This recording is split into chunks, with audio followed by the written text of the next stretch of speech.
Welcome to Who Knew. We are fans of the current series of Doctor Who, and here we discuss our likes, dislikes, and insights of this modern regeneration of the show. Today's episode is The Girl in the Fireplace, Season 2, Episode 4. Nothing much happens this episode, so this will be a short one. Yeah, nothing important. Mechanical men travel through time for a young girl, but she's not ready yet. This episode was written by Stephen Moffat, directed by Euros Lyn. It first aired on the 6th of May, 2006, and it had 7.9 million viewers. Let's go around and introduce ourselves. Hi, this is Brian. Hi, this is Auburn. Hi, this is Kelsey. Arlene. Josh. Frank. And this is Eugene. Another full house. Yay. The Palace of Versailles is under siege. A beautiful young woman tells her lover, King Louis XV, to leave the palace and go to his queen. She says that a man promised to come for her and she will be all right. She bends down to the fireplace and asks, "Are you there? I need you now. You promised. Doctor! Doctor!" Cue credits. I love this cold open. It's a good one. Really good. This and the last show too. They're starting off like right away with action. Something's already happening. Yeah. Mm-hmm. I like the beginning of this, the Starfield till down. Very Star Warsy, Yes. right? Yeah. And then when we get to the spaceship, it's the other way. Mm-hmm. I like that too. I didn't notice. I did like how it was out in space, and then when you pan down, it's history. Mm-hmm. You know, we're not in the future. It's not a science fiction story, sort of, but it's, Versailles. Mm-hmm. So the TARDIS arrives on a seemingly abandoned spaceship in the 51st century. And yes, this is the same episode. The Doctor, Rose, and Mickey begin to look around and notice a lot of jerry-rigging has been done. The spaceship is also running on full power, but they are not moving. So where is that power going? They find an 18th century French wall with a working fireplace. The Doctor crouches down and sees through the fireplace to another room with a young girl named Renette. She tells him that it is the year 1727 and that she is in Paris. They have a nice chat and bid each other farewell. And the Doctor realizes that the fireplace is a conduit through space and time powered by the spaceship. This is Mickey's first foray, really as a companion going on. Or foyer? Foyer. So No, I'm kidding. Step into. I'm kidding. He's officially starting again. This is Mickey's first trip as an official companion, and just in awe of everything and just how wow, everything looks so real. Thinking he's looking out the window, so realistic. And he also noticed Rose is happy that he's there. She's up right behind him. She's got her hands on his shoulders. I mean, this is very taking different over from the Doctor again, similar to Adam, but where she's able to actually enjoy it, going, yes, you can, because they've had such a history between the two of them. But it is nice to see that she doesn't have the same attitude as she had at the end of School Reunion, right. And this happens right after that because I think that same was shirt. Yeah, Mickey's wearing the same shirt. Not that he has a change of clothes, so it could be weeks later. It happened right after. No, but he says this is my first. That's right. Yeah. This is my first. Yeah, and I got a spaceship. Yeah. So, yes, very good point, Frank. I like his enthusiasm on that. Oh, yeah. Yeah, I think, and she, even in that moment in the other show, she was hesitant because of emotional reasons. But once she's there, she's just living vicariously through her friend back when she used to get excited about. Well, and she got rid of Sarah Jane. And she got rid of Sarah Jane, right. So she's number one again. And that little bit where the Doctor makes up this long techno babble. I just didn't want to say magic door. Right. After a moment, the Doctor locates a switch on the fireplace and it rotates. He is now in the girl's bedroom, but it is dark and she is asleep. She wakes up, startled to find a man in her room, but he calms her down, saying that he is the fireplace man she was just talking to. She informs the Doctor that their talk was months ago. They hear a tick-tock sound, but the only clock in the room, the clock on the mantle of the fireplace, is broken. A mechanical man dressed in period attire and wearing a mask pops out from under her bed. It has traveled from the spaceship and states it wants Renette, but she is incomplete. The Doctor tells her not to worry and lures the android to the fireplace, where he hits the switch, taking himself and the android from her room. Back on the ship, the Doctor uses the fire extinguisher to temporarily freeze the Clockwork Droid. He marvels at its beauty, but the droid uses a short-range teleporter to escape. I like how when he heard the clock, the ticking noise, he noticed the clock was broken. It was like Sherlock Holmes mode, because you mentioned that it's a lower tone clicking. And it's a bigger resonance. Yeah, it has a larger resonance. It was very, very much like Sherlock Holmes. Stephen Moffat doing a Sherlock reference? Did you write this episode? Did you write this episode? Yeah, this is Stephen Moffat. Did you say Stephen Moffat in the beginning? Mm-hmm. Yeah, Stephen Moffat wrote this episode. Yeah, it feels very... I mean, that's what I always like about the This Doctor is very anyway, Stephen Moffat. when he thinks of things we don't think of. And it's also, go ahead. I was just going to say the great design of the Clockwork Droids from their French Period piece. masquerade pieces to when he reveals that it's a clockwork. You know, it's like looking at the inside gears of of a clock. Yeah, or a watch or something like that. And every time I see that, I'm like the Doctor. It's like, you are amazing. And I love how the Doctor's like, it would be a crime to take you apart, but I'm going to take you apart. And yeah, having something underneath your bed is like very kid-like. Common, like, yeah. Yeah, A it's child's a fear. common fear, like something underneath your bed. I remember. Yeah, it tapped into Yeah. a lot of just the weird thing of the two spaces being linked. The imaginary friend that she'll mention later, but it's still part of that there. The childhood, the scary thing under the bed. It had a lot of things all at once. And then even in the beginning, like you said, it was whatever century France, and then 3,000 years later. Yeah, and then that mask was pretty scary looking. yeah. Yeah. That was a design because originally it was supposed to be the clockwork face with the hair over it. But they're like, no, put a grin on that thing. They did. And it made it even better. Yeah. Yeah, they're fantastic. I love that design. And to Josh's point, it's very much a Stephen Moffat thing to do, to take a common childhood fear and build an entire story around it. You know, what's in the corner of your eye, you know. Being left alone, empty child. Yeah. You know. Yeah. And the girl actress, she does a great job up against David Tennant, and very well done. They also show the character of Renette being very composed. I mean, she's already talked to somebody on the other side of the fireplace and all this going on. She's scared, but she has still her wits about her. She doesn't cower. No reason to get all freaked out about it. And I love the thing when he's luring the droid over to the fireplace and saying, you know, it's just a nightmare. Don't worry. Everything has nightmares, even these things. And she goes, well, what are they scared of? Me. Exactly. And just the actress had that little smirk on her face. You know, it's great. She just loved that. Where it could have been totally fearful, but It worked. so she has a good character on her starting already. The Doctor tells Rose and Mickey not to go looking for the droid and returns to Renette's room to check on the little girl. When he arrives, a beautiful young woman is in the room, the same woman we saw at the beginning of the episode. She kisses the Doctor, a kiss that knocks him for a loop as a footman calls to her. He finds out that she is Renette Poisson, Madame de Pompadour. She leaves, and the Doctor returns to the spaceship. There's also a little note here that says, cue Brian's history lesson. Brian? Is that okay? Madame de Pompadour. Yes, You're please. cueing your own history lesson. Well, it was written there. I didn't write it. History lesson, please. Okay, so she's, and I don't know French, so Jean Antoinette Poisson. She's Marquise de Pompadour, and she was also known as Madame de Pompadour. She was Louis XV's mistress. She was married. He was married. Everybody knew it. It's just what was done. Everything was fine with it. Through that, she gained a lot of power. In fact, the title Marquise de Pompadour was bought for her by, I believe it was by the king, to give her some status because she did have a lot of enemies in the court. Everybody had enemies and friends at the same time. But she was very well read. She was very well educated. She knew a lot of she was a patron of the arts. She was widely loved. She knew Voltaire. And also, just as a bit of trivia, she is the reason why we have the pompadour haircut. So it's named actually after her. Interesting. Well, didn't he say, the Doctor said like a good gardener because she redesigned the gardens in Versailles? Wasn't it I think something so. like that? Yeah. And also the Place de la Concorde, which I believe is on the Champs-Élysées in Paris. It's a famous building. She designed it. Oh, okay. Yeah.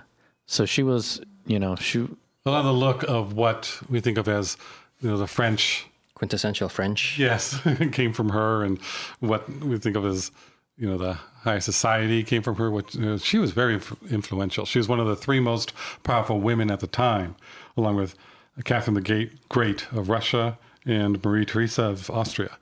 Those 3 women had a lot of power, a lot of influence. She was friends with the Queen. Queen was friends with her. She became an official lady in waiting of the Queen. And also, they were only... she was only the mistress for 6 years. And then after that, she was an advisor to the king. They weren't together anymore. He had other mistresses. She arranged those. Yeah, she would arrange a lot of them. But she wasn't his mistress anymore, and yet she retained power, her place, and stature. An apartment in Versailles. Mm-hmm. Yeah. Really, and it's an amazing story. And it was very common for the king to move in their mistress. Very French. Yeah. A different planet. Yeah, it's France. It's a different planet. Yeah, Thus definitely. concludes Brian's Corner. Brian's history corner. Well, I thought the kiss that she gives the doctor and how he reacts to it is very different. Usually that's the other way around, and he's just taken absolutely. aback. Yeah. Well, it kind of just shows how stunning of a woman she was, because he was stunned when he saw her. Mm-hmm. And then it was kind of like, she must have been a woman that anyone who met her fell in love with her, kind of type thing. Yeah. Yes, and I think the writers, the production, the director, the actress, they all convey that very quickly. Yeah, you very really effectively. believe the connection in the relationship that the 2 of them have. And with the kiss, he doesn't know who she is. Right. And he's stunned by the kiss. He's blown away by the kiss. And then right after that, he figures out who she is, and he's just head over heels, because he's like, wow, this beautiful woman who just kissed me, and it was a great kiss, is now, I know, smart, intelligent, powerful, Influential. and it's like, And a good he gardener. suddenly realizes, wow, that's the whole package for me. And some of that does go to Sophia Myles, who played the role. She pronounces it Sophia Miles on the commentary. Yeah. Well, that's her opinion. How dare you pronounce your... Okay, Josh. And Renette is, I think, Little Queen. Little Is that Queen, like yeah. a nickname. Yeah. So Queen Fish? Yeah, Poisson. That was the family name. Yeah. Little Queen Fish. Little Queen Fish. I like That's what that. we'll call her. I like the music cue. Her theme is on the CD, the soundtrack you can buy. It's really? Yeah, it's really cool, and it reminds me a lot of the Father's Day theme that they There's play. melancholy in it. Yeah, Yeah. and sort of Rose's theme in there a little bit. But I like how they use it throughout this episode. The Doctor is not surprised, but nonetheless miffed that Rose and Mickey have left to find the droid. As he searches the ship for them, he comes across a white horse and shed doors. He goes through the doors and is back in France on the grounds of an estate. He sees Renette with a friend and watches from afar as they discuss her becoming the king's courtesan. Did we already have the mind meld? No. No. Okay. Rewind. Soon to be. Well, one thing, we're not really talking a lot about this episode, like in some others, and that's why you kind of kept reading, because we were all watching it. It's like we were taking the notes. I did not take very many notes on it because we just really get captivated by this episode. Yeah. I mean, this episode moves very lightning fast. It's just, you're just in it, but then it's not a bad thing. Like some other Well, and there's so things. many locations and things to keep track of, I think, and they do a good job bouncing back and forth. But like the last episode, School Reunion, we're in one location, it's much more of a character study. So I think it's a lot easier to really grasp and say, oh, wow, that's really great. Or, well, that's weird. Where this, like you said, it just keeps moving. It's really driving. Like it just moves and keeps going. One bit I liked in this scene was Mickey doing his best Jim Kirk, kind of rolling around with the gun, and jumping around somewhere else. Like He's having a lot of fun Yeah. with this. And those aren't the regular fire extinguishers we're used to. They're space definitely age. doing more with the cold freezing aspect of it. I like how when Rose says we shouldn't leave, and then he gets it that we should leave. the look of joy on his face as he's giddily running to get the fire extinguisher is great. His whole body was in that. Yeah. Well, I feel like it gives him that opportunity to be in the video games that he plays. Yeah. Right. Oh, yeah. Because he's wearing the T-shirt. Know your roots. Know your roots, and it's the Nintendo controller. So it's like now he gets to be in the video game, and he's holding that cool space AG gun and rolling around on a spaceship. So he's just making the best of it. Yeah. Is he the only companion that was ever a murder suspect? Maybe, probably. I don't know. I have no. Just a thought. But I don't recall, when was he a murder Everyone subject? thought he killed Rose. Oh, yeah. A year Came later. back and A year I don't know. later. Leela was pretty quick with a knife in her day. Yeah, but she was never accused. It was not like a wrong thing to do. That's right. Her planet didn't have courts. Yeah. I did like the scene where he's looking at the garden Uh-huh. and she's talking about becoming the king's courtesan. It's a tiny little scene. It's really quick, but it does a lot. You know, it explains what she's doing. It explains that they're moving through time easily, Very quickly. and also it's great character for her because she sees him. She knows he's there. Yeah, she And keeps while you turning. think so? I She wasn't keeps sure turning she saw back. him or Well, not. I didn't get the she impression she keeps did. turning around. And I think when she turns back, she's got a knowing look on her face. Like she might not have seen his face, but to me, I play it as she knows he's there and he's watching her. I kind of like that was a glimpse into her because that's the only time we see her when what her sees- life is yeah. like when he's not involved. Yes. So like, that's her good. daily life. We see that she's having a life, and part of her life is always thinking he's around the corner. So It's hard that work was- becoming a mistress. Yes. Mickey and Rose come across parts of the ship that have been replaced with human parts. A surveillance camera now has a human eyeball for a lens. A heart has replaced a pump for mechanical fluids. Ew. It smells like Sunday roast. They come across a two-way mirror showing them 18th century France as the doctor meets up with them. These portholes are all over the ship, and each randomly coordinates with a different time in Renette's life. This one is showing the night she met the king. After King Louis leaves, a clockwork droid approaches her, and the doctor, Rose, and Mickey enter through the mirror. The doctor freezes this droid like he did the first. As they question it, the droid will only respond to Renette. It tells her that it is a repair droid, and after an ion storm, it did not have the parts to fix the ship. It had to complete its programming, so it used the crew as parts. It needs one more part, and it looks at Renette. She is still incomplete. The droids keep opening time windows in an attempt to find her when she is complete. Renette, in disgust, tells it to get out, and following orders, it teleports away. I like this part with they're talking about the parts and like this is a machine looking at another machine trying to fix this thing, and then Mickey, having been like a mechanic, is like, oh, it's always to the parts. I think that's cool. That's like it goes back to him, and now he's like kind of empathetic with the situation. Yeah. Yeah. It's a realistic dilemma.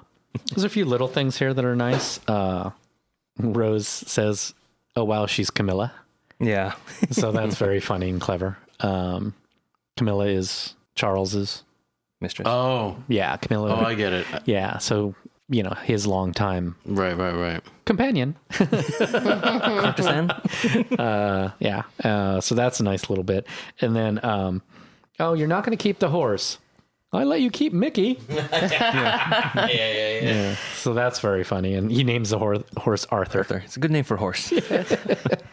And then the one other thing too is that, again, this is another example. We had a little bit of it with School Reunion where Mickey is just in heaven going, the doctor, he has a past.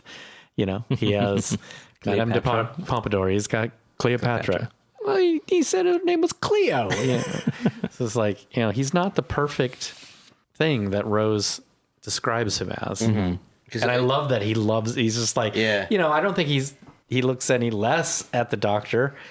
Probably even thinks more highly of him, but it's just kind of like, ha. Well, now that he's on the adventures themselves, it's no more imagining. It's like thinking what your ex-girlfriend's doing with her boyfriend and where they live and all this stuff. He's actually there now, and he sees, this isn't that big of a deal anyway, or he starts to see the kinks.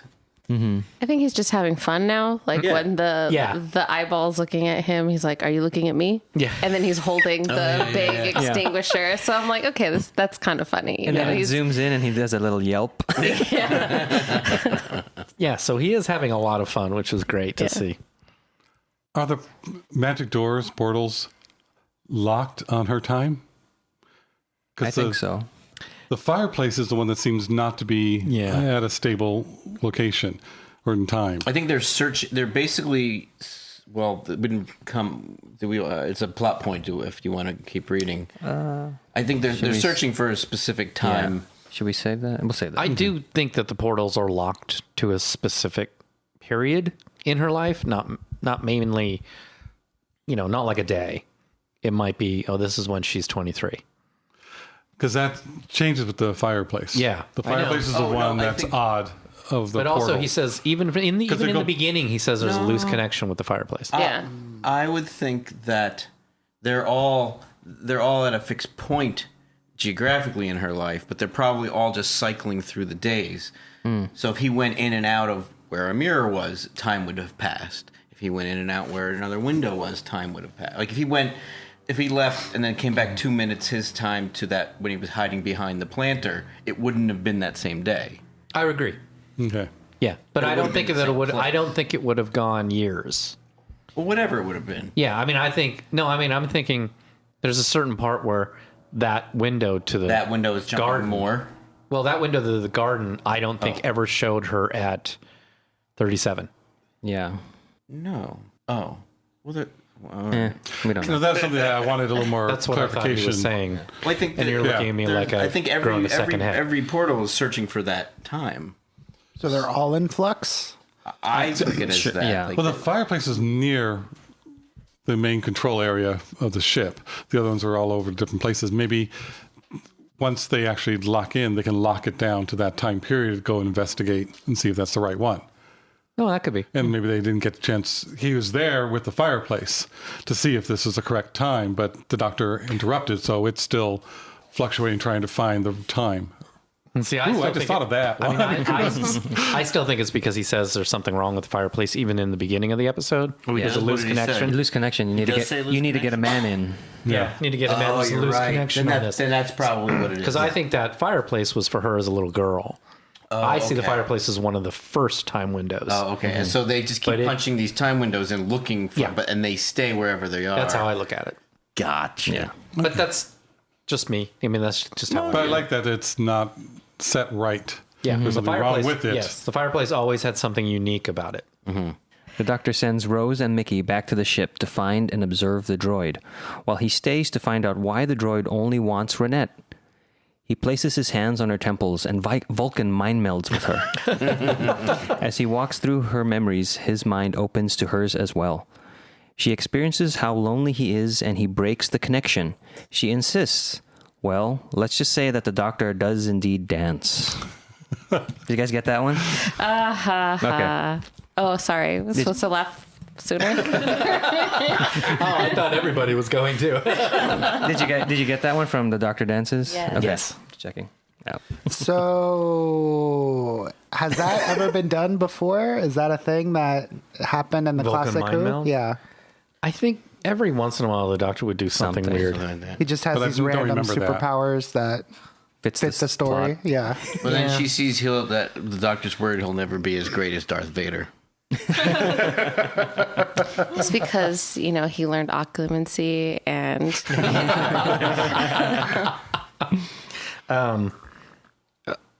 This is where, she sees into his mind, and the overriding thing that she sees is loneliness, and also that he was a lonely child. Yeah. So again, this is the first time, well, not again, this is the first time with Stephen Moffat, the doctor was lonely as a child. That'll come back. Yeah. He brings that back. He's always talking about how lonely the doctor is. It's a theme with Stephen Moffat. It's a great setup. So, it uses the fact that maybe this woman was something extraordinary to tell us more about our main character. And but it almost seems like it's telling us about her because we already know it's sort of, it's a good writing trick that at first it's like trying to figure out who this woman is and all that stuff, but we end up finding out more about the Doctor, we take that with us into the future episodes. It's great. Also, sorry. I was just say that she's such a brave woman that she would be able to just like walk in and she's like, I need to know if you can see me, like I can see you. Also, another thing, I mean, watching this episode now with so many Stephen Moffat episodes yet to come, you kind of see now this is a woman who the Doctor appears to as a little girl and then disappears until an adult later. This was an imaginary friend. Yeah, and I mean, I don't want to get into where it's coming from. But at one point she's like, "Oh, you're the Fireplace Man." Yeah. This is a total precursor. It's a nickname. This is my childhood imaginary friend who I nickname Fireplace Man. So it's like you do see patterns when you get to Stephen Moffat, and totally. Not that they're bad. This is this is Girl in the Fireplace. This one works. I like to see someone juxtapose like clips of like the future seasons that we're talking about next to instances in this episode. And you brought up, even Dr. Dances. It's like, well, another theme. Who wrote it? Stephen Moffat. So he's he did. Yeah, he's calling back his own episode where it's like, Shirley, you dance, and don't call me Shirley. I wanted to go back to that footman that calls for her, Renette. That guy looked like he came out of France in the 1700s or whatever. He looked perfect for that role. And then his look was just like, who is this guy? Okay. And he had a blue light. I did. I saw it. I swear I did. Rose and Mickey are captured by the repair droids and tied to surgical beds.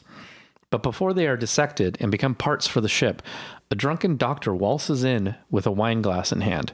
He tells Rose that the droids are waiting for Renette to be 37 years old, the age of the ship, and therefore, at that time, her brain will be complete and used as a compatible command circuit. He pours the contents of his wine glass into the mechanical droid, shutting it down. He flips the switch and all the other droids power down. Suddenly, a message comes in and reactivates the droids. The right time window has been found, and they all teleport away. When the Doctor is sort of dancing in, he's singing I Could Have Danced All Night from My Fair Lady. Yeah, he's a My Fair Lady fan. I think that's great. Who's the My Fair Lady? In the Doctor? Or yeah, maybe. I Could Have Danced All Night is the song he's singing. You just sang. Oh, I thought that was a recall to something No. in particular. Just wanted to point that out. They did. Go ahead. No, you first, please. Like, where did he get sunglasses from? He invented him. I don't know. in the pocket of his suit. TARDIS. Okay. His pockets are bigger on the inside. But we've never seen him wear sunglasses. Yeah. Ever. But I think it's perfect with the tie on his head and Maybe it's his real glasses are just transition lenses. But they were circular. Yeah, it's a chameleon circuit on his glasses. I like that he has his tie tied around his head. It's Well, he keeps them in his pocket next to the banana.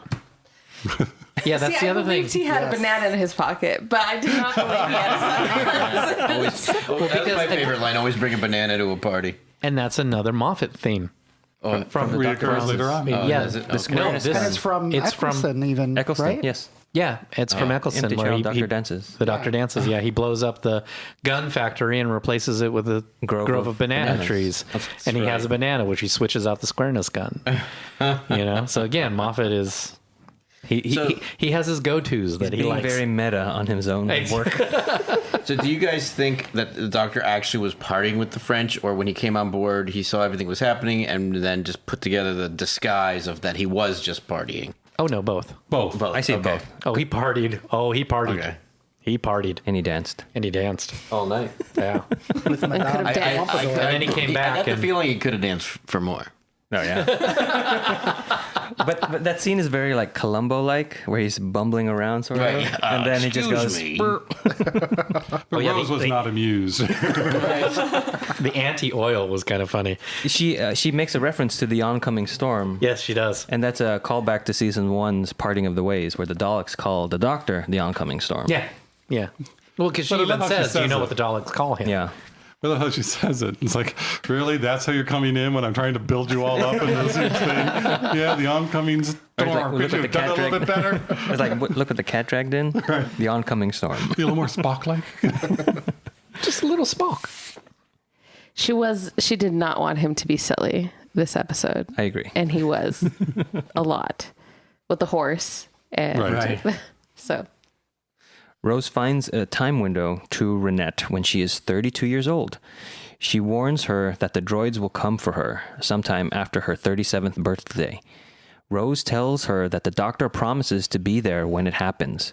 Mickey pulls back a tapestry and calls to Rose that they found the right time window. Renette goes through the opening to the ship and hears the screams of her future. She hears her own words calling for the doctor and knows she must go back. I thought this was very interesting that it's another scene where Rose is talking to someone. Yes. Another woman of that time, but this time it's not a commoner. It's always been a commoner in the past, and now it's an aristocrat, but she still has that very emotional connection with her. Yeah, it's a great scene. There's a Also, lot. that was a bought title, so she really wasn't an aristocrat. Well, that's true. Although, if you think about it, every time Rose talks, well, I guess in a way this one, but not so much. Like that, every time the Rose does have a poignant conversation with another woman, she ends up dying at the end of the episode. Don't talk to Rose. If either of you ever find Rose, don't just be like, no, I'm okay. There's some good stuff in that. Oh, yeah. yeah. Well, I like it. She's very touched by, even though, like you said, like just by meeting this woman, she's very taken by her. It's almost as if she's intimidated because she's kind of like slow, not like revealing everything to her. Like, You mean Rose, right? yeah, Rose, like trying to tell her. because usually Rose is the one who's sort of catching other people off guard. This woman is catching Rose off guard. Like she's smarter. She's figuring all this stuff out, like lickety split. But she's also... That was a move that she usually had in the open door room. But I also like the fact that she kind of sees what's going on between Renette and the doctor, but she's not jealous this time. Yeah, and I think that's because she met her without, like, she actually bonded with her. No, I think I see it more as, wow, this woman's perfect for the doctor. Well, that's sort of what I mean. It's like, it's not just, and I also think too, what she went through with the last episode, she grew a little bit. But also, it's only been half an hour in her own time. yeah, I don't think but All she the sees stuff the that's been doctor. happening is either between the doctor and Renette that she doesn't see. No, I understand, but last week she instantly, Right. had a thing with Sarah Jane instantly. The initial, Right. knee-jerk response with Sarah Jane was hostility that they got over within half an hour. And this one, that's it. The knee-jerk reaction isn't there. So I don't think, well, it's going to kind of come up later, but I don't think she's actually thought of it yet, because I think in this interaction, Rose is the one that's caught off guard. She's like, how does Renette know all of these things? How is she so in control? How is she talking to me so peacefully? And then she leaves, and then Renette follows her. You haven't said that yet, but she follows her. And then she says, like I know that heartbreak is like worth it. It's like worth it. Or what is the actual? Tolerate a world of demons for the sake.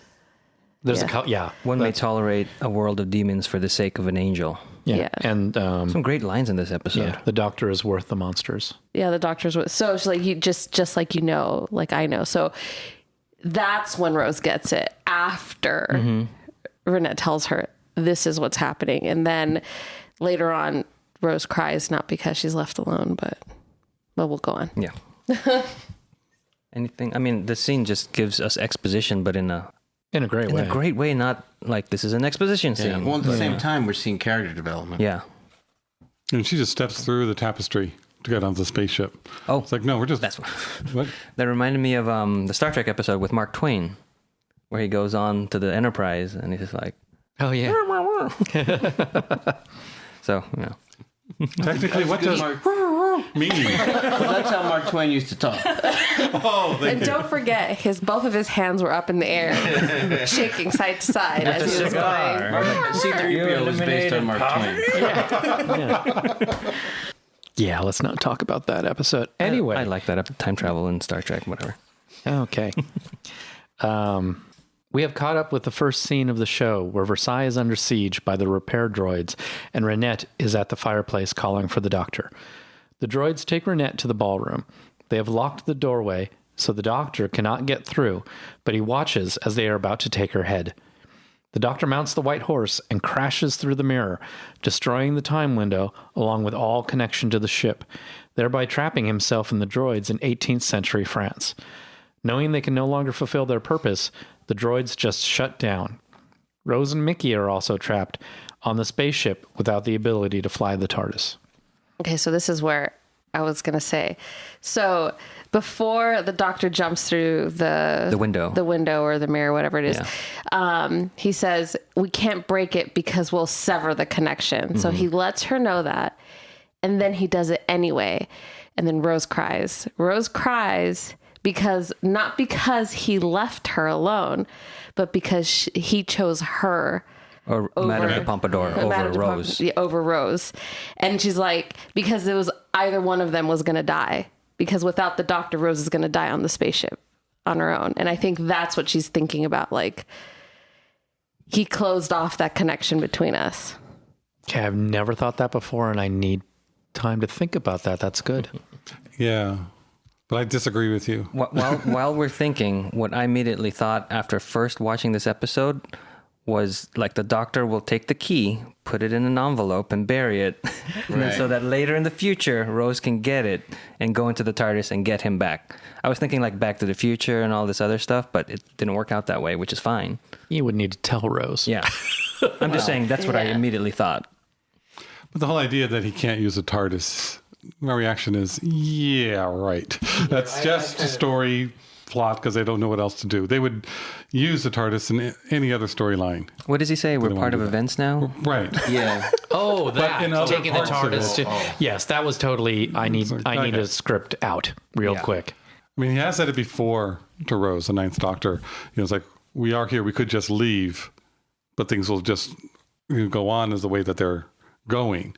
So it's like we could just leave, but that would never came, in some of the previous episodes. But this one, to actually be part of it and get her, he's done that and he will do that kind of thing. But I like it. It's really beginning to sink in. See, I still think like it. Rose, or reason she cried was this happened a lot quicker than I thought it would. From the last episode where he's saying we can't be together, we can still travel together, be companion, and have this journey, but we're not going to be together. Wow, he left me. That was her whole thing last scene. Well, you're going to just drop me someplace. She just said this wasn't going to be that quick. It's the first time. But it's the same thing. Yeah. We're talking about the same thing. No, he didn't leave her for another woman. He left. No, he left her for another woman because it's like he jumped in, he sacrificed everything without thinking through a plan like he normally does and just jumped in to save her because it was at that moment that she needed him. And I don't see it that way. I like to think that there's a scene that we don't see, obviously, where Mickey, Rose, and the doctor all decide together the doctor should jump through the window. Yeah. We just don't get to see that. Right. It doesn't lessen how Rose feels at the end of it, but I don't think there was. I think what Arlena said before. The doctor knows what's best, so he's going to do it and not have that scene happen. I don't think he's going to confer with him to see, well, what do you think we should do?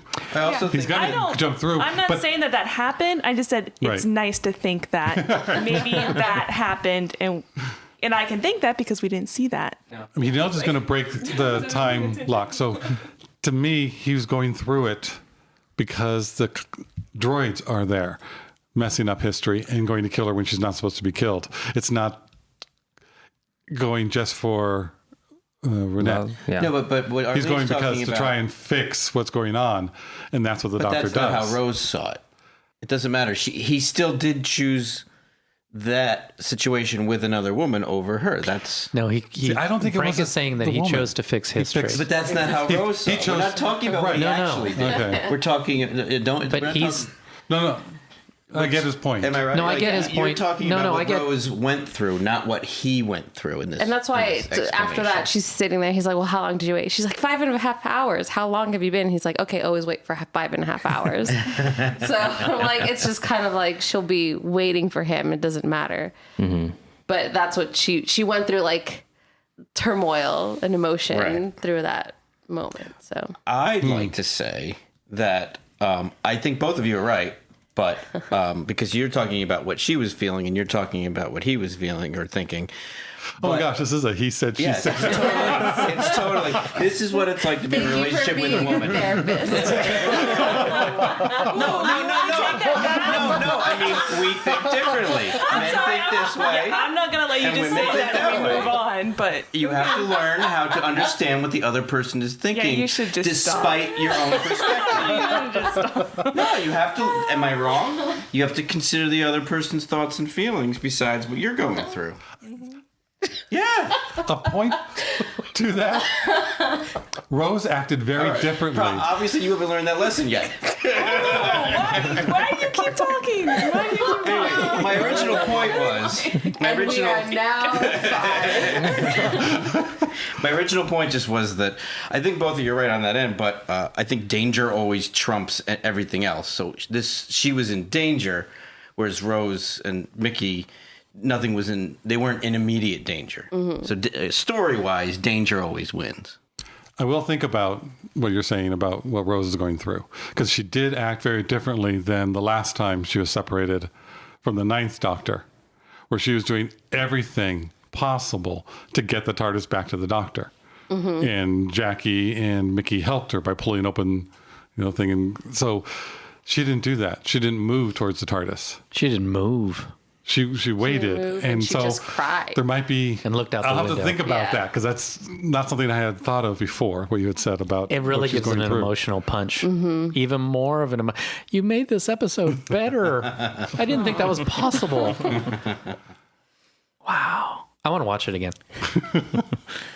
That was good the second time around.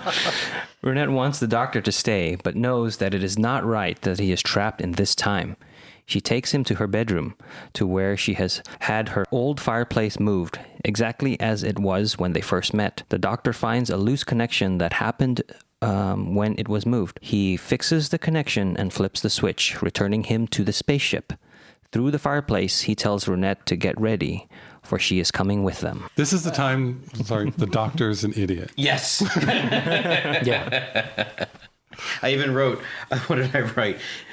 Was he that dumb to think it would only be 2 minutes on her end?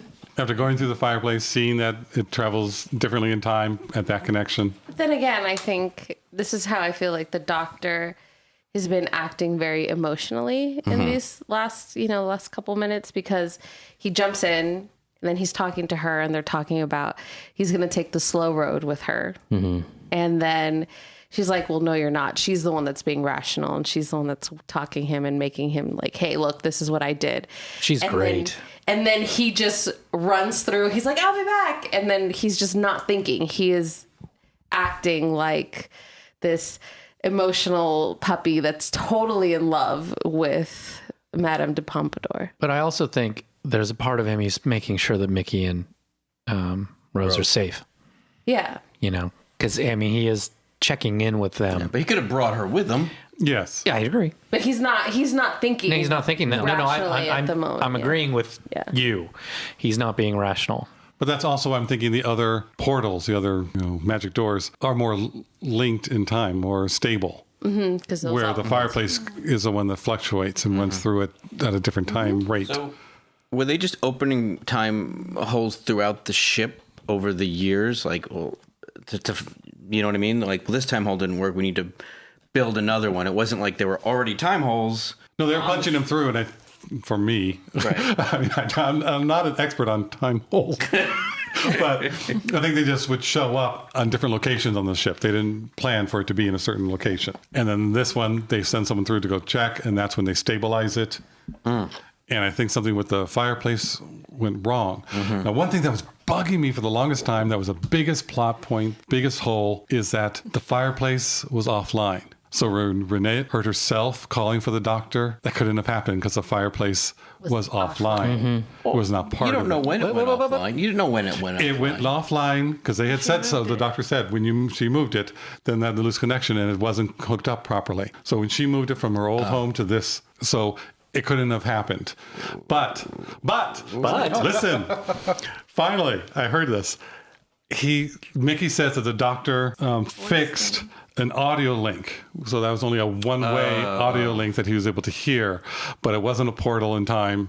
Right. It wasn't able to go through it at that point. That's how we can rationalize it. We can like this again. So if anyone else had that question, you just answered it for them. And just a couple, one thing I wanted to say, and we got sidetracked because Arlene made it better. When Thank you. Rose, he breaks through the mirror, portal closes. He's on one side, which, by the way, I love how he's like, "Oh, you're the king of France. I'm the Lord of Time." I love that little bit. He's on one side, Rose is on the other side, and no spoilers, but it's like they're on opposite sides of the wall, and they're disconnected from each other, and it's like, oh, foreshadowing. Good foreshadowing. Yeah, there's a little. It's just kind of like, and it resonates now when she's just standing there, and it's like, oh yeah. So sorry if people are watching Doctor Who as things go along, but but it's a good argument for rewatching things. Yes. Or not things. Oh, yeah. Rewatching these Doctor Who episodes with like the future episodes in mind and be like, ooh, that was set up so long ago. And I would hear them say things like, oh, that's what that is, when it first comes on, you don't even know what they're talking about. Like Bad Wolf and things like that. Mm-hmm. But back to the part where the Doctor flips back to the 51st century. It's like heartbreaking when he says, "Wish me luck," and she says, "No." Right, and then the look on his face changes, and the look on her face. Oh, yeah, it's so good. Yeah, she knew because she knew the whole time. Rationally. Yeah, Because she didn't run back to the fireplace. She stood out and looked out the window. Mm-hmm. Right. She didn't go pack. Nope. Yeah. She went. Right. Well, we don't know that. Well, her whole life. We don't know that. Well, I'm just saying the doctor told her to go pack. I'll be Yeah. back in 2 minutes. But she knows that's You would think if No, the she doctor thought- told her to go pick a star. So she went to the window. Oh, I that's thought he right. said to go pack. He did, but he also pack a said bag. go pick a star. Yeah. And so she went to the window and That's why looked she went out. to the window. Yeah, but I think she didn't wasn't in a rush. She was like, what star But do it I was want a to go to? sweet moment. She was Yeah. picking a star. and knowing in sadness Knowing in that he sadness, wouldn't come yeah. back. Yeah, totally. This whole scene reminds me of Peter Pan, which I love. Oh yeah, Like from the star. Do you think she picked the second star to the right? Yep. And then he came back too late, just That's like right. Peter Pan. That's right. For Wendy. This episode's just so sad. He meets up with Rose and Mickey and tells them to wait in the TARDIS while he goes back for Renette. He uses the fireplace to return to France, where he finds out 6 years have passed and Renette has died. She has left a letter for him if he were ever to return.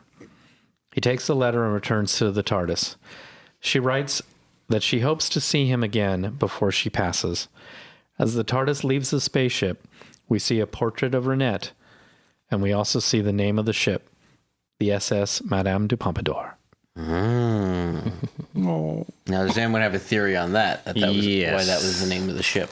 Oh, that's just the name of the ship. Wait, Yeah, well, I want What to hear theory? a theory of why. Yeah, do you have a theory? My theory is that this is it started the doctor coming in created an alternate timeline, and in that ship's timeline they actually succeeded, and her brain actually ran the ship, so she actually was the ship, and it was breaking down, so they had to build time holes to go back in time to fix the ship. That's Yeah, not why following. that's why the robots No. listened to her orders earlier on in the episode. no, Because she was in charge.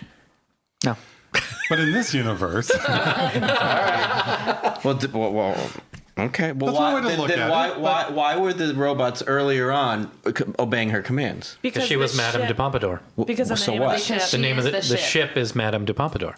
The Why? robots equated them. Hold on. that was the name. Why I would have they a name theory. that? You see, it's just an don't arbitrary. know. So if the ship was named The George Washington. the George would Washington, go for George George Washington. Washington. George Washington. Because they need the command center, the brain of the ship, so they're looking for And they're that dumb part we need. robots.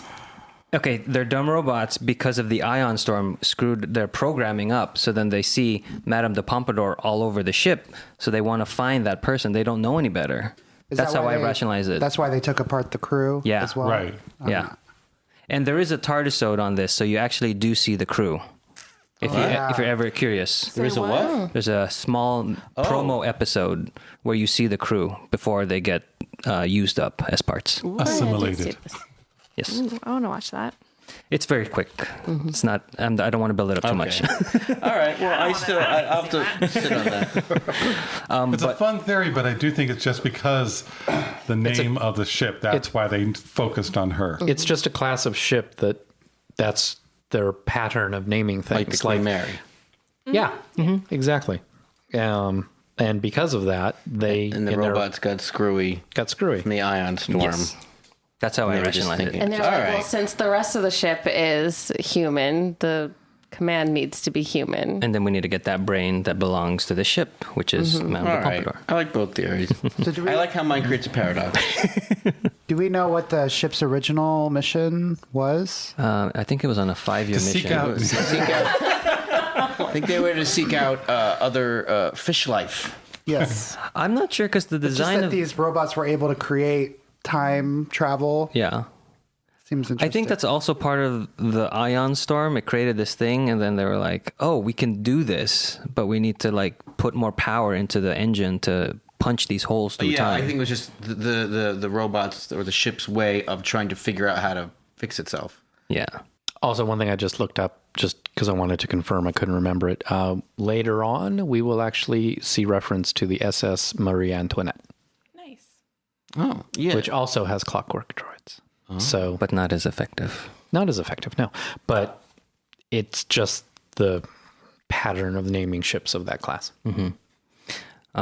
Just throughout this episode, the lighting is very colorful. I like the contrast between the shades of color that they use. It's very cool. Like the blues when it's all Waiting night. for blue. Yeah. And then when the light comes on from the fireplace, it's very yellow and bright. I don't know. I like that stuff. Especially when she go with that crane shot when he's resigned to living in France in 1700. The crane shot goes down and it's very like purpley and blue. And then when they go into the room again, it's just a motif that I've noticed with the color palette. It's very cool. Also in this episode, it just makes me sad that he wouldn't go back to visit her before she died in the TARDIS, just to like give a dying woman like her last wish. Yeah. Like just to see him one more time. Like it really wouldn't have been that hard. Maybe he will. Yeah. That's another scene, like Kelsey said, that we have in our brains that should have been in there. You make up that scene, Arlene, in your I know, it makes me so sad because it's such a depressing episode. Like really, I don't know if it's really depressing. Sad. No, it's pretty sad. You just want the Doctor to be in the TARDIS with 32 other companions and everybody. It's like, let's all have one big party and never say goodbye. Yeah. Well, some companions need to go. But just to say hi and say like, hey, I have this power going back and forth and do something. No, it's a good question. Like, why didn't he? And it was, based on our conversation about last week's episode, it was hard not to be influenced watching this episode. And a line that I noted for the first time is when King Louis is talking about how she left you, or no, he's telling the Doctor about how she's waited for you. And he says, she wished you would have visited again. You know how women are. And Sarah Jane pops into my head. I'm like, oh, the Doctor does know how women are now because Sarah Jane confronted him about that in the last episode. So, and I was reading that thought on the Doctor's face of being like, oh, I do know. And then why did he go visit her again then? Interesting thing about that is that the episode School Reunion was actually going to be after Girl in the Fireplace. Girl in the Fireplace was originally going to be the second episode in the series. But then when Davis read the script that Moffat had written, he said, this is more experimental, let's move it up. So that's probably why. There's also no Torchwood reference in this episode. So that could be where the disconnect kind of happens from what you just said. I don't know about the disconnect, but yeah. No, like cool. he hadn't, when he wrote this, he hadn't known about School Reunion yet, is what I'm saying. Yeah, and I'm saying I'm totally, as a viewer, I'm totally reading this into this episode because I've watched School Reunion and then this one. Oh, yeah. Like that's my own audience Viewpoint. as a viewer reading that into this episode. Like, so basically he just learned a big lesson about not leaving someone forever, and then he just did it again. Yeah. And it kind of hits you a little bit harder with that. I thought it was a very interesting moment when he comes back and he's obviously heartbroken. And Rose said, "Are you okay?" Like, she totally knew what he was going through. She got it. And she wasn't jealous. She wasn't sad for herself. She was just like, she felt for him and asked him, "Are you okay?" Everybody in that scene reacts great. She asks him if he's okay. He says, "I'm always all right. I'm always all right." And then Mickey says, He can read the cue. Mickey is just like, he needs some time. Hey, show me around. You know, and Rose does. Rose isn't like, no, I'm going to stay with the doctor. I think everybody, just appropriately reacts to that. And I think it's starting to sink in really with Rose. Like, no, he is a lone wolf, and I'm no way going to be able to infiltrate. There is no wolf pack, just a lone wolf. Big bad wolf? Yeah. He is the big bad wolf. Not her. No. Hello, little girl. Moffat Can't go further with that. We don't have the rights. Moffat was inspired by the novel Time Traveler's Wife, so that's why he always meets Renette out of order, sort of. If you can see that. Oh, I didn't know that. Similarity. Actually, I got that connection, which makes me sad because at least in the Time Traveler's Wife, at the very end, she gets to see him one last time. You didn't think of that? Throw in a little bit of the romance. No, men just like to twist the knife. Yeah. Well, it also goes to the whole point that you are the loneliest man. You know, that the whole lonely thing. So it's his fault that he's lonely. Yes, he needs therapy. We all need therapy. Oh yeah, of course we do. I should know. So would we recommend this? Who would we recommend this to? I'll go first. Okay. Everyone. The entire planet. Just have it on a constant loop on a channel somewhere. Just let it play over. Girl in the Fireplace channel. Today's schedule is... During Christmas, instead of the regular Fireplace that they have on Netflix or whatever, they'll just have Renette behind the fireplace. She'll walk by and she'll come back and she'll be older and she'll come back. And it's 1727, so. You should make an app for that. Yeah. I'm sure people would download it. Yeah, I love this episode. This is one of the best. So that is a Who Knew viewer for Brian. After, just recently watching School Reunion and then this one, I'm going to not quite go for everyone, just the casual viewer. I don't know. This School Reunion was just really, really good. And this is really, really good as well. But I just after watching these two recently, I'm going to put School Reunion a little bit higher. So I'm going to go with casual. Cool. That's my answer. I think this episode is enjoyable for everyone. So that's the Who Knew person. Or a new Who. I think it's either way. Someone who hasn't seen any Doctor Who could watch this one. And a diehard fan could watch this one. And a casual viewer could watch this one. It's the same category. So it's the everyone category. Yes. Yeah. So this was my first episode. And I think the only reason why I watched Doctor Who was because of this episode. And Eugene forced me to watch the rest of them. No, literally. Like, he would come over, put it on, and sit down and make me watch it. And hold your eyelids open, pour drops in them. So this episode didn't entice you to keep watching on your own? No, it did. And then the other... Because I'm not I like sci-fi, but more of time travel, but not the alien aspect. You like the past. Yeah. So, like, historical stuff. So... It did entice me to watch it, and then I started watching other episodes, and I'm like, nah, this is boring. So, but really, I love it. I would show this episode to my mom, who hates sci-fi. This is, like, I don't watch things over again, and I think I've seen this episode maybe 8 times, and I still enjoy every second of it. Mm-hmm. Yeah, I agree. I think this is for someone who has never seen Doctor Who before or loves it. I think... Show it to somebody. Anybody. This is a good episode. I like a lot of the episodes that are that melancholy or has a good emotional story. It has the ambiguity of what is right kind of thing. So this one does play with a lot of emotions, which is really great. I think it could be for a new viewer and just to enjoy it. And I think anybody would like it. Cool. For me as well, it would be a new Who viewer just because of the feelings I got when Brian introduced this to me, and then seeing everybody else love this episode after introducing it to them. And that beginning scene still gives people the jump scares with the Clockwork Man reaching from underneath the bed. So it shows that that's still effective. I jump every single time. I watched this. That's what I mean. Many times as Arlene, and I jumped again, jump every time. Okay, Auburn. I just wanted to be contrarian. That's it. That's it? Well, I will We slightly agree with him. We weren't I meant to all say, unanimous, though.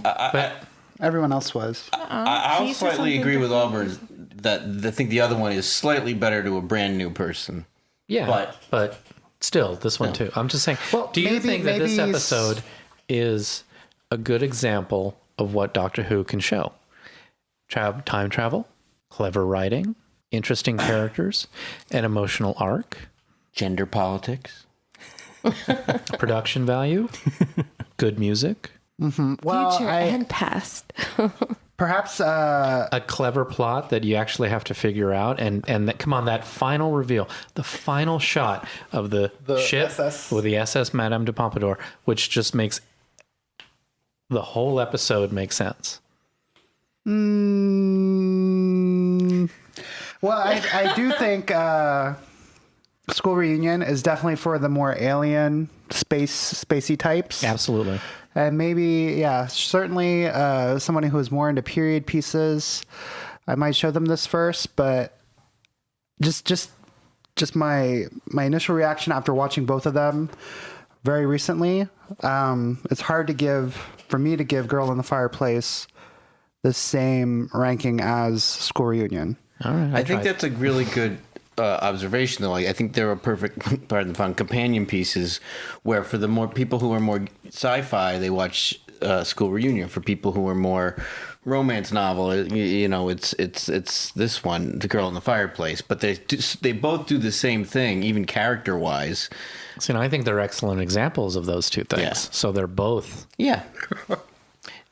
I'm They're not equal. disagreeing with you. I'm just trying to see if I can nudge you. That's all. All right. I tried. I just think it's amazing that, between our last episode and this last episode, and we've seen these episodes already, and we've talked about them with each other, we could still have such a heated and diverse conversation. And I'm sure if we watched it again, we'd have another conversation. Yeah, that's true. Some final thoughts that I had written down is that this whole episode is tragic, and that's what makes it great, because the most famous love story is tragic. Romeo and Juliet, they die at the end. Oh, so thanks a lot. Really? So I was going to read that next week. But they're real old when they die, though, right? Sure. Oh, they live a long life together on the slow path. Well, that's okay. Oh, that's nice. So the whole episode of the Doctor falling in love and not having that resolve, and then even Renette not having that resolve, and then Rose not having her love for the Doctor not resolve. And so it's just a whole bunch of disappointments, but yet this episode is great. Mickey does all right. He does okay. And if this is an episode that you watch and you don't like, I don't think we can be friends, and that has happened to me. I cut people out of my life because of this, so... I have a question. Yes. I have a question for our viewers. Okay. So,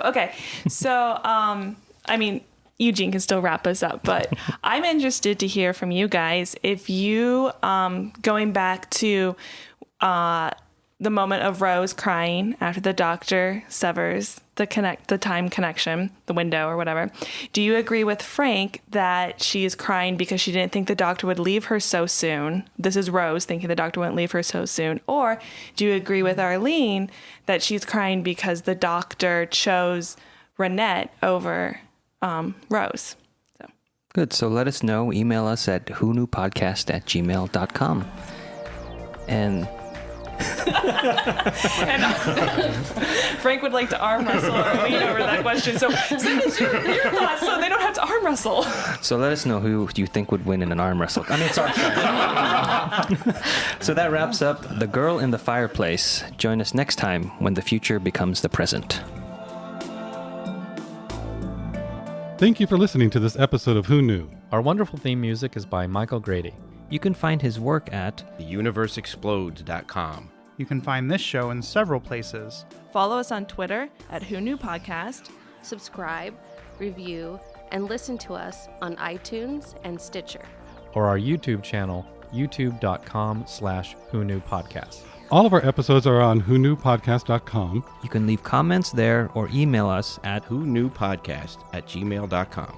This podcast is inspired by Doctor Who. The longest-running sci-fi show in history. And especially the revival spearheaded by Russell T. Davis. Thanks to Russell, Sydney Newman, Verity Lambert, Ron Grainer, and all those involved in the adventures of our favorite Time Lord. Your work continues to inspire and entertain. Sorry. Did you record that? Yeah. did you get that? I had to get that out before I continued. After a moment, wait. Oh, then jump in. We're gathering our thoughts. We're looking to see, okay, who wants to go first? I looked. Look up. Not long enough. I was emotional, all right? I was taking a moment.